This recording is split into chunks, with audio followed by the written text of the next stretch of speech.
ಕೆಲವೊಮ್ಮೆ ಗೊಂದಲಗಳು ಉಂಟಾಗಬಹುದು. ವಿವಿಧ ಬ್ರ್ಯಾಂಡ್, ವಿವಿಧ ಸಿಲಿಂಡರ್ಗಳು. ಇದು ಸೂಪರ್ ಗ್ಯಾಸ್ ಸಿಲಿಂಡರ್ ಎಂದು ಹೇಗೆ ಗೊತ್ತಾಗುತ್ತದೆ? ಇದು ತುಂಬಾ ಸುಲಭ. ಮೊದಲು ಸೂಪರ್ ಗ್ಯಾಸ್ ಲೋಗೋ ನೋಡಿ. ಲೋಗೋ ಸರಿಯಾಗಿ ಕಾಣಿಸದಿದ್ದರೆ ಫುಟ್ ರಿಂಗ್ ಅನ್ನು ಗಮನಿಸಿ.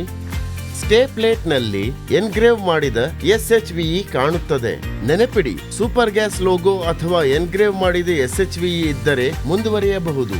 LPG ಸಿಲಿಂಡರ್ ಸುರಕ್ಷತೆಯೊಂದಿಗೆ ನಂಬಿಕೆಯನ್ನು ಕೂಡ ಒದಗಿಸಬೇಕು ಎಂಬುದು ತುಂಬಾ ಮುಖ್ಯ. ಅದನ್ನು ಹೇಗೆ ಪರೀಕ್ಷಿಸುವುದು? DFT, due for testing. ಈ ಅವಧಿಗಿಂತ ಮೊದಲು ಬಳಕೆಗೆ ಉತ್ತಮವಾಗಿದೆ ಎಂದರ್ಥ. ಉದಾಹರಣೆಗೆ A28 ಎಂದರೆ ಸಿಲಿಂಡರ್ನ ಮುಂದಿನ ಪರೀಕ್ಷೆ ಮಾರ್ಚ್ 2028. ಅಕ್ಷರಗಳು ತ್ರೈಮಾಸಿಕವನ್ನು ಸೂಚಿಸುತ್ತವೆ. A ಎಂದರೆ ಮಾರ್ಚ್ನ ಕೊನೆ, B ಎಂದರೆ 2ನೇ ತ್ರೈಮಾಸಿಕ ಜೂನ್ನ ಕೊನೆ, C ಎಂದರೆ 3ನೇ ತ್ರೈಮಾಸಿಕ ಸೆಪ್ಟೆಂಬರ್ನ ಕೊನೆ, D ಎಂದರೆ ಡಿಸೆಂಬರ್ನ ಕೊನೆ. ಸಂಖ್ಯೆಗಳು ಪರೀಕ್ಷೆಯ ವರ್ಷವನ್ನು ಸೂಚಿಸುತ್ತವೆ. DFT ಗಡುವು ಮುಗಿದ ಸಿಲಿಂಡರ್ ಬಳಕೆಗೆ ನಿಷೇಧ, ಅಪಾಯಕಾರಿಯಾಗಬಹುದು. PESO ಮಾರ್ಗಸೂಚಿಯಂತೆ LPG ಸಿಲಿಂಡರ್ ಹೊಸದಾಗಿ ಬಂದಾಗಿನಿಂದ 7 ವರ್ಷ ಕಾಲ ಸುರಕ್ಷಿತ. ಕಾಲಾವಧಿ ಮುಗಿದ ನಂತರ ಮರುಪರೀಕ್ಷೆ ಅನಿವಾರ್ಯ.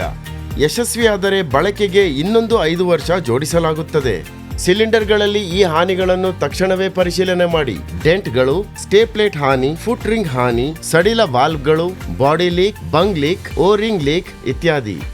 ತುಂಬಿದ ಸಿಲಿಂಡರ್ ಮೇಲೆ ಶ್ರಿಂಕ್ ವಾಲ್ವ್ ಸೀಲ್ ಸುರಕ್ಷಿತವಾಗಿದೆ ಎಂದು ಖಚಿತಪಡಿಸಿಕೊಳ್ಳಿ. ಸಿಲಿಂಡರ್ ಖಾಲಿಯಾಗಿದ್ದಲ್ಲಿ ಅದು ಬಿಳಿ ಕ್ಯಾಪ್ನಿಂದ ಮುಚ್ಚಿರಬೇಕು. ಯಾವುದೇ ಸಮಸ್ಯೆಗಳನ್ನು ತಕ್ಷಣವೇ ಫ್ರಾಂಚೈಸಿ ಮ್ಯಾನೇಜರ್ ಅಥವಾ ಕಸ್ಟಮರ್ ಕೇರ್ಗೆ ವರದಿ ಮಾಡಿ.